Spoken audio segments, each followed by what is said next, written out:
بسم اللہ الرحمن الرحیم 1441 عالمی اول بنات تفسیر کا پہلا سوال۔ السوال الاول فَأَقِمْ وَجْهَكَ لِلدِّينِ حَنِيفًا، تم یکسو ہو کر اپنا رخ اس دین کی طرف قائم رکھو۔ فطرت اللہ التي فطر الناس علیہا، اللہ کی بنائی ہوئی اس فطرت پر چلو جس پر اللہ نے لوگوں کو پیدا کیا۔ لا تبدیل لخلق اللہ، اللہ کی تخلیق میں کوئی تبدیلی نہیں لائی جا سکتی۔ ذالک الدین القیم، یہی بالکل سیدھا راستہ ہے۔ ولیکن اکثر الناس لا یعلمون، لیکن اکثر لوگ نہیں جانتے۔ وَأَقِیمُوا، منیبین الیہ، اللہ کی طرف ہی رجوع کرتے ہوئے، ٹھیک ہے۔ واتقوا، اسی سے ڈرو۔ وَأَقِیمُوا الصَّلَاةَ، نماز قائم کرو۔ وَلَا تَکُونُوا مِنَ الْمُشْرِکِینَ، مشرکوں میں سے نہ ہو جاؤ۔ مِنَ الَّذِینَ فَرَّقُوا دِینَهُمْ، جنہوں نے اپنے دین میں پھوٹ ڈالی۔ وَكَانُوا شِيَعًا، اور وہ مختلف فرقوں میں بٹ گئے۔ كُلُّ حِزْبٍ بِمَا لَدَيْهِمْ فَرِحُونَ، ہر گروہ اپنے اپنے طریقے پر خوش ہے۔ اس میں آیات کا ترجمہ ہو چکا ہے۔ فطرت سے کیا مراد ہے؟ علامہ مازری رحمہ اللہ کہتے ہیں کہ فطرت سے مراد وہ عہد الستو ہے جو اللہ تعالیٰ نے بنی آدم کی ارواح سے لیا۔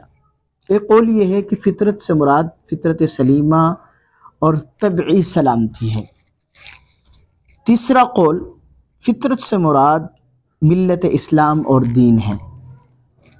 اور نمبر 4 انسان کی معرفت ہے کہ انسان اپنے رب کو پہچان لے۔ پانچواں قول اس استعداد کا نام ہے جس سے حق اور باطل کے مابین صحیح فیصلہ کیا جا سکے۔ نمبر 6 قبول حق کی استعداد کا نام فطرت ہے، اور یہی راجح قول ہے۔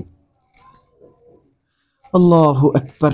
کیونکہ اس سے مراد اسلام اور ملت لیں تو آیت میں ہے لا تبدیل لخلق اللہ، تو پھر یہودیت نصرانیت ضلالت کی طرف کیسے بدلے؟ اس لیے اس سے مراد استعداد، قبول حق کی استعداد ہے، اس میں کوئی تبدیلی نہیں لائی جا سکتی۔ اچھا، تیسرا جز اس کا یہ ہے کہ فطرت اللہ منصوب کیوں ہے؟ اس کا جواب یہ ہے کہ یہاں پر فعل محذوف ہے، اتبع یا اعنی، یعنی دین حنیف جس کی اتباع کا پہلے جملے میں حکم دیا گیا ہے، اس کو اس جملے میں فطرت اللہ قرار دیا گیا ہے، اور اس کا معنی خود اگلے جملے میں بتلایا گیا کہ اللہ کی فطرت سے مراد یہ ہے کہ جس پر اللہ نے لوگوں کو پیدا کیا ہے۔ تیسرا جز خط کشیدہ کلمات کی صرفی تحقیق ہے۔ اقیم صیغہ واحد مذکر حاضر ہے، امر حاضر معلوم کا ہے، اقامت مصدر سے، باب افعال سے اجوف ہے، اس کا معنی کھڑا کرنا، سیدھا کرنا۔ فرقو یہ جمع مذکر غائب کا صیغہ ہے، ماضی معلوم گردان ہے، مصدر اس کا تفریق ہے، باب تفعیل سے جدا جدا کرنا۔ شیعہ یہ جمع ہے، اس کا مفرد شیعتن بمعنی فرقہ جماعت۔ فریحون صیغہ جمع مذکر غائب ہے، اس میں فاعل کا ہے، فرحن مصدر ہے، سمع سے اس کا معنی خوش ہونا۔ یہ پہلا جز ہو گیا۔ دوسرا جز وَأَنزَلَ الَّذِينَ ظَاهَرُوهُم مِّنْ أَهْلِ الْكِتَابِ مِنْ صَيَاصِيهِمْ وَقَذَفَ فِي قُلُوبِهِمُ الرُّعْبَ، اللہ تعالیٰ نے اتار دیا نیچے الذین ظاہروہم،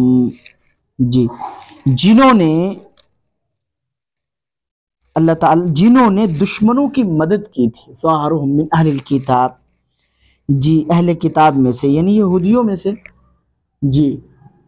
اور وقذف فی قلوبہم من صیاصیہم، ان کے قلوں سے، وقذف فی قلوبہم الرعب، اور اللہ تعالیٰ نے ان کے دلوں میں رعب ڈال دیا۔ فریقاً تقتلون، ایک فریق ان میں سے اچھا تھا جن کو تم نے قتل کیا۔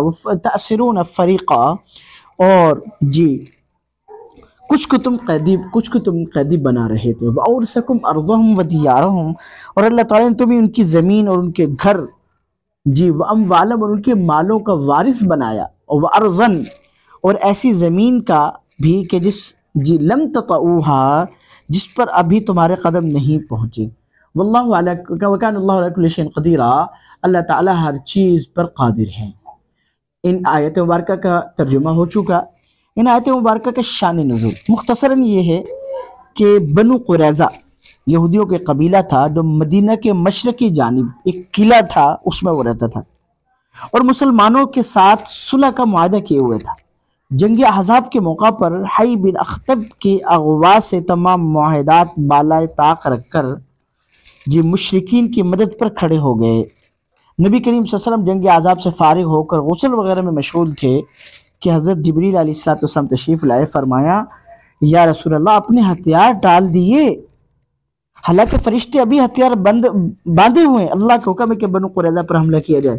چنانچہ فوراً منادی ہو گئی کہ بنو قریظہ کے بدعہد یہودیوں پر چڑھائی ہے۔ نہایت جلدی کے ساتھ اسلامی فوج نے ان قلعوں کا محاصرہ کیا۔ 24-25 دن محاصرہ جاری رہا، آخر محصورین تاب نہ لا سکے، آپ صلی اللہ علیہ وسلم کی خدمت میں پیغام بھیجا۔